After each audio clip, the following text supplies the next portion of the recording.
நான் வளர்த்தங்கிறத விட என்னோட சேர்ந்து இந்த தமிழ்நாட்டு ரசிக பெருமக்கள் இளைய தளபதி விஜயா அவர் நடிகர், நம்முடைய அஜித் அல்டிமேட் ஸ்டார் அஜித்தா அவர் அத்தனை படங்கள் நடிச்ச ஹீரோ. என் பையன் சிலம்பரசன் ஹீரோ. யாரையும் யாரோடையும் ஒப்பிடாதீங்க. தேசங்க பெரிய சமயம் ஒரு ஹிஸ்டாரிக்கலா பிரம்மாண்டமான படம் தயாரிக்கிறார். படம் தயாரிக்கிறதுக்கு பிரிப்பரேஷன் ஒன்று இருக்கு. அது காட்டியும் அந்த படம் டிராப், அந்த படத்தை எடுக்காம பண்ணிட்டாங்க ஸ்டாப் அப்படின்னு என்னென்னலாம் சார். இப்ப நான் பண்ண விரும்பல விமர்சனம், இந்த தமிழ்நாட்டு மக்களுக்கு வேணும் விமோச்சனம். வாக்கு வித்தியாசம் 1% இருந்தா கூட இந்த இனிமேலாம் இப்பெல்லாம் தேர்தலில் வேல்யூ இருக்கு. ஜாதி பணம் இருக்கணும், சமுதாய பணம் இருக்கணும், இல்ல பண பணம் இருக்கணும், இல்ல மக்கள் பணம் இருக்கணும், இல்ல ரசிகர் பணம் இருக்கணும். என்ன அதான் சொல்றேனே, நான் இவ்வளவு நேரம் இவ்வளவு விளக்கம் கொடுத்த பிறகும் இந்த கேள்வியை நீங்க கேட்குறீங்கன்னா யாரு நீங்களா தான் இருப்பீங்க. இருங்க, நான் ஒரு மணி அரசியல் என்பது பொது வழிங்க. அந்த பொது வழியில யாரு வேணாலும் வரலாங்க, யாரு வேணாலும் கட்சி தொடங்கலாங்க. அவர் வரட்டுங்க, வாழ்த்துக்கள்ங்க. இதை மீறி நான் பண்ண அவரை பத்தி இந்த கேள்விக்கு இப்ப நான் பண்ண விரும்பல விமர்சனம். நான் கடவுள்கிட்ட கேட்கறதுனா இந்த தமிழ்நாட்டு மக்களுக்கு வேணும் விமோச்சனம்.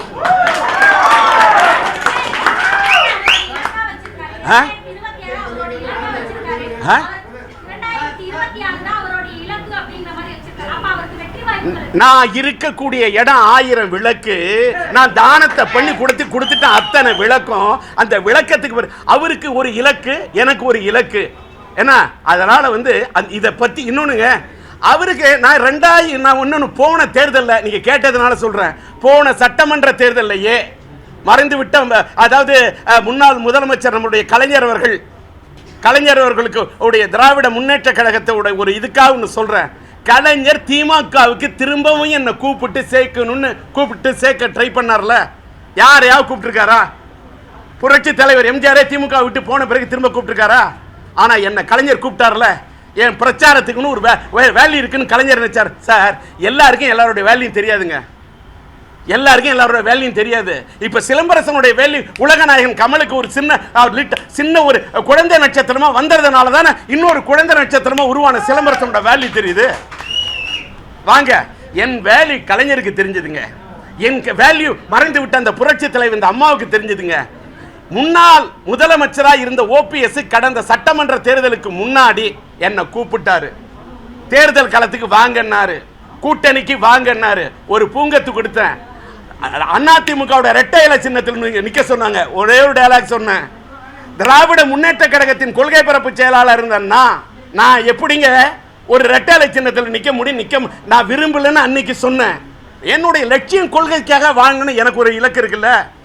ஆனால் அந்த தேர்தலுக்கு போல 3% வாக்கு வித்தியாசத்தில் தான் திராவிட முன்னேற்ற கழகம் வெற்றி பெற்றிருக்கு. இப்பதான் தெரியுது வாக்கு வித்தியாசம் 1% இருந்தா கூட இந்த இனிமேலாம் இப்பெல்லாம் தேர்தலில் வேல்யூ இருக்கு. ஜாதி பணம் இருக்கணும், சமுதாய பணம் இருக்கணும், இல்ல பண பணம் இருக்கணும், இல்ல மக்கள் பணம் இருக்கணும், இல்ல ரசிகர் பணம் இருக்கணும். அந்த பலத்துக்கு ஒரு இது கிடைக்குது.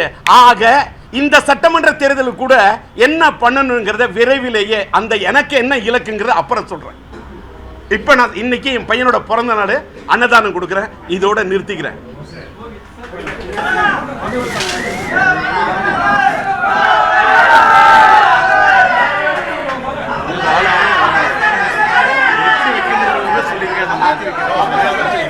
எல்லாரும் இங்கே இல்லையா?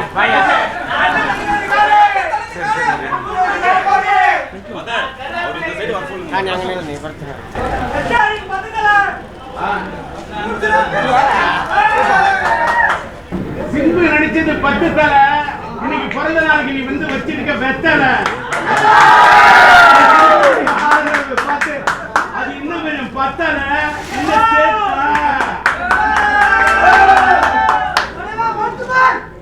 இன்னொன்னு ஏன் நம்ம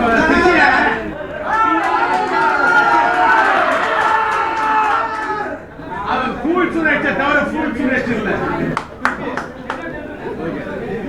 என்ன தரங்களுக்காக எஸ்டிஆர் வளர்ந்து போடு. என்ன தரங்களுக்காக எஸ்டிஆர் க்கு ஹாப்பி பர்த்டே போடு.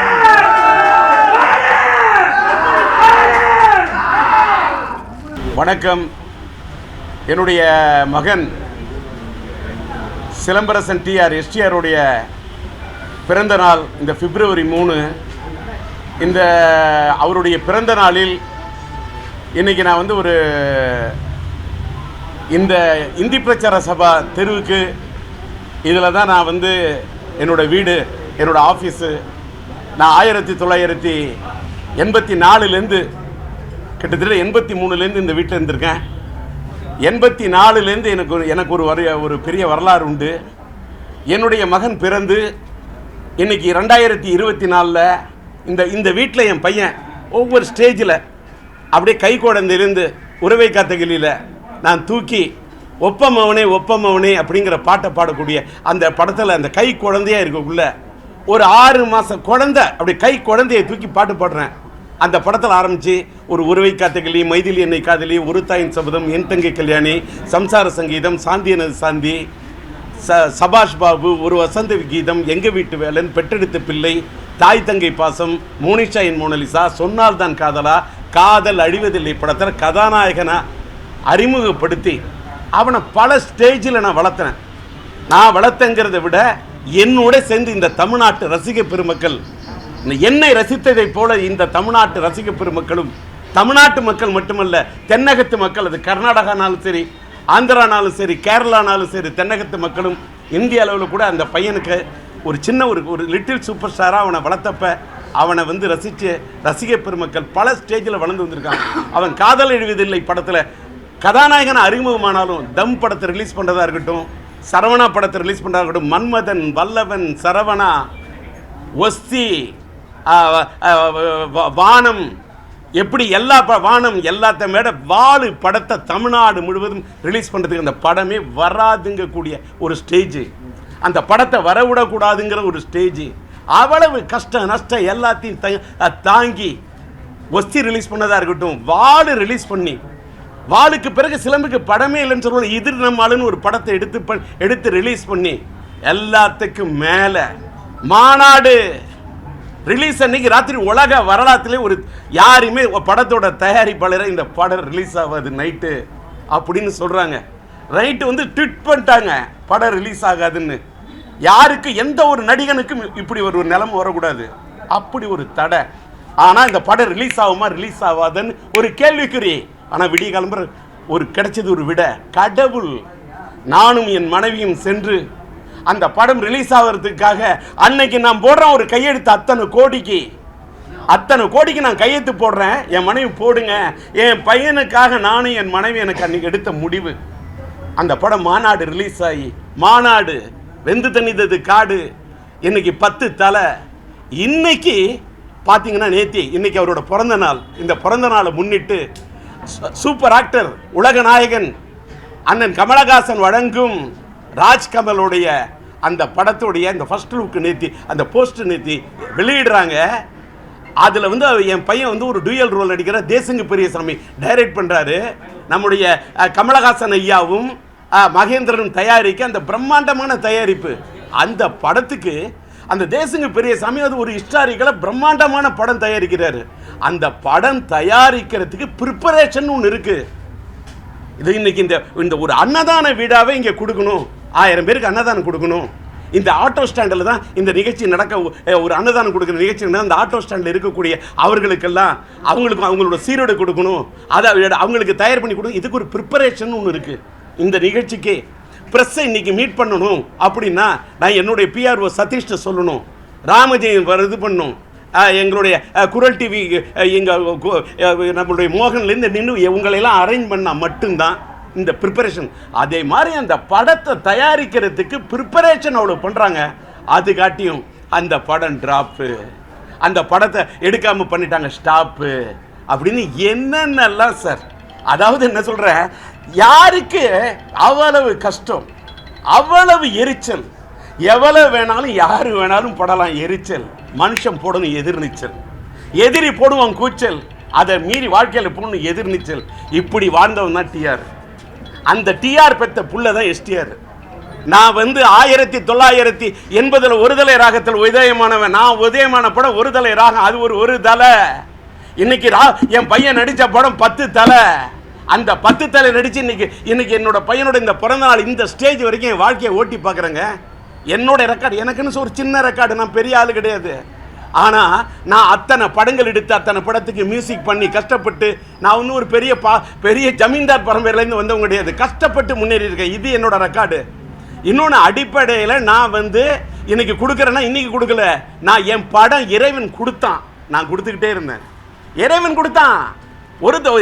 உயிரில் ஒரு விஷா தங்கை கோரிக்கை மைதில் எண்ணி காதில் ஒரு தாயின் சம்பந்தம் என் தங்கை கல்யாணம் சம்சார சங்கீதம் பூக்களை பதிகால் கூலிக்காரன் பாட்டம் கிட்டு கிட்டு கிட்டு கிட்டு ஆண்டம் கொட்டு நான் வசூல் ரசிகர்கள். ஆண்டவன் கொடுத்தான். கொடுத்தோன்னு ஒரு தாயின் சபதமா படம் வெற்றியா வீட்டு வாசல்ல கிட்டத்தட்ட 10,000 கிலோ நல்ல அரிசி, பச்சை அரிசி, என் பச்சை பிள்ளைங்க சிலம்பரசன் கையாலும் இலக்கிய கையாலும் தூக்கி கொடுக்குறேன். இதே வீட்டு வாசல் இந்தி பிரச்சார சபா, அதுக்கு ரெக்கார்டு இருக்கு. யாரு போடணும் என்ன வாழ்த்தணும் கவலையே கிடையாது. ஒரு தாயின் சபதம் வெட்டியா 10,000 கிலோ அரிசி கொடுத்தேன், சேலை கொடுத்தேன், வேட்டி கொடுத்தேன். ஏன் அன்னைக்கு ஒரு தாயின் சபதம் 100வது நாள் வெற்றி விழாவுக்கு வாகினி ஸ்டுடியோ உள்ள அன்னைக்கு தலைவர் முதல்வர் கிடையாது, மறைந்து விட்ட முன்னாள் முதல்வர் திமுகவின் தலைவர் கலைஞர் வேற 100 பேருக்கு 100 தங்கச்சிக்கு தங்கத்தில் தாலி கொடுத்தேன். என் தங்கை கல்யாணி விட்டு ஹிட்டு இதே இந்தி பிரச்சார சபா வாசல்ல 10,000 பேருக்கு அரிசி 10,000 கிலோ அரிசி கொடுக்குறேன் ஆயிரக்கணக்கான மக்களுக்கு. அது மட்டுமல்ல, என் தங்கை கல்யாணிக்கும் 7 தங்கச்சிமாருக்கும் 100 பேருக்கு தங்கத்தில் தாலி கொடுக்குறேன். ஏன் இந்த 1000 விளக்கில் எந்த பிரச்சனை நடந்தாலும் ஆயிரக்கணக்கான மக்களுக்கு வேட்டி கொடுத்தேன், சேலை கொடுத்தேன், தீ பத்தி எரியுதா அதுன்னு 1000 விளக்கு தொகுதியில் நிற்கிறதுக்காக நான் கொடுக்கல, 1000 விளக்கு என் மேலே எரியணுங்கிறதுக்காக கொடுக்கல, நான் மீடியாக்கு கணக்கு காட்டணும்னு கொடுக்கல, நான் ஜீவ புத்தகத்தில் இடம்பெறணும், கடவுளுக்கு நான் கணக்கு காட்டணும். ஆண்டவன் கொடுக்குறான், நான் கொடுக்குறேன், நான் யாரும் கிடையாது, ஆண்டவன் தான் எனக்கு எஜமான. சில பேர் அனாவசியமா மீடியாவில் சில கருத்து எழுதுறாங்களே, அந்த கருத்துக்கு மட்டும் ஒரே ஒன்று சொல்றேன், யாரையும் யாரோடையும் ஒப்பிடாதீங்க. நான் அடிப்படையில் பஞ்சத்துக்கு ஆண்டியா பரம்பரைக்கு ஆண்டியான்னு கேட்டாங்க, நான் பரம்பரைக்கு ஆண்டியா பஞ்சத்துக்கு ஆண்டியான்னு பழமொழி சொல்லுவாங்க. அந்த பழமொழி என்ன சொல்றேன்னா, நான் பேசிக்கலாக நான் நடிகன் கிடையாது, நான் ஒரு இயக்குனர், நான் ஒருதலை ராகம் படத்தில் எழுத்தாளர், நான் ரயில் பயணங்கள் படத்தின் எழுத்தாளர். என் ரயில் பயணம் என்னுடைய வாழ்க்கை பயணத்தை பாருங்க.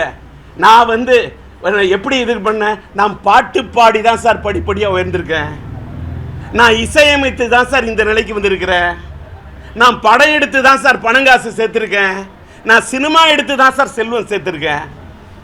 என் பையன் நான் பெத்தெடுத்த செல்வம் என் சிலம்பரசனை நான் நடிக்க வச்சு இந்த சினிமா உலகத்தை வச்சு தான் சார். இது என்னோட வாழ்க்கை. நான் நடிகன் கிடையாது, நான் அடிப்படையில் எழுத்தாளர், இயக்குனர். உண்மையிலே மறைந்து விட்ட புரட்சி தலைவர் எம்ஜிஆர்னா அவர் அவர் மாபெரும் நடிகர், நூற்றுக்கணக்கான படங்களுக்கு மேல் நடித்த ஒரு மக்கள் திலகம், புரட்சி நடிகர். கட்சி ஆரம்பிச்ச பிறகு புரட்சி தலைவர், அவரெல்லாம் பெரிய நடிகர். அதிகமாக அதே அவர் அத்தனை படம் நடித்தவர். அதே மாதிரி நடிகர் திலகம் சிவாஜி கணேசன், அவர் பெரிய நடிகர். அதே மாதிரி இவ்வளவுலாம் எதுக்கு, நம்ம சூப்பர் ஸ்டார் ரஜினிகாந்த் அவர் மாபெரும் நடிகர், நம்மளோட உலக நாயகன் சூப்பர் ஆக்டர் கமலஹாசன் அவர் பெரிய நடிகர், அத்தனை படம் நடித்தவர். இவ்வளவுலாம் எதுக்கு, மறைந்து விட்ட என்னுடைய நண்பர் புரட்சி கலைஞர் விஜயகாந்த் அவர் நடிகர், நூற்றுக்கணக்கான படம் நடித்த நடிகர். இவ்வளவுலாம் எதுக்கு, இன்னைக்கு இளைய தளபதி விஜயா அவர் நடிகர், அத்தனை படங்கள் நடித்தவர். இவ்வளவுலாம் எதுக்கு, நம்மளுடைய அஜித் அல்டிமேட் ஸ்டார் அஜித்தா அவர் அத்தனை படங்கள் நடித்த ஹீரோ.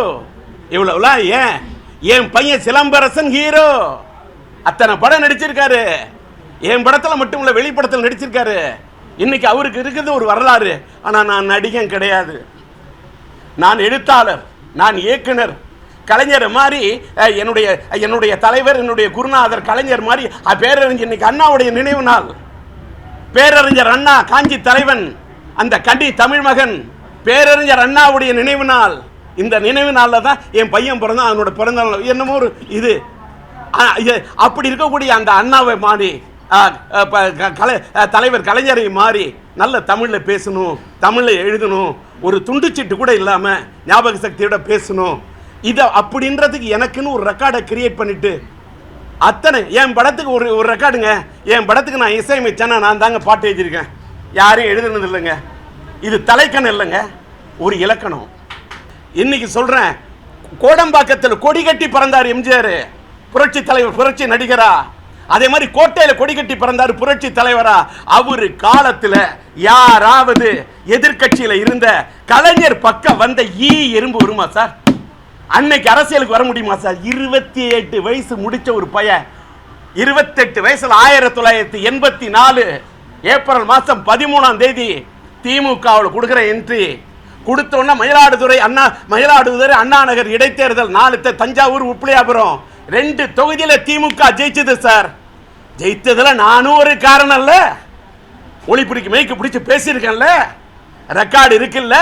யாரு? புரட்சி தலைவர் எம்ஜிஆர் காலத்துல டி ராஜேந்தர் சினிமாவில் நடிச்சு கீத்து தலையெல்லாம் இது போய் நடந்து வரக்குள்ளே கையெல்லாம் யாராவது பிடிச்சிட்டு வந்து தளர்ந்து போய் அரசியலுக்கு வரல.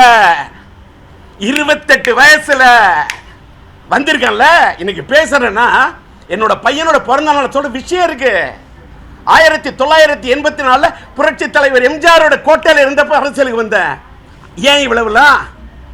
1991 தாயக மறுமலர்ச்சி கழகம் ஆரம்பிச்சேன்னா தில்லு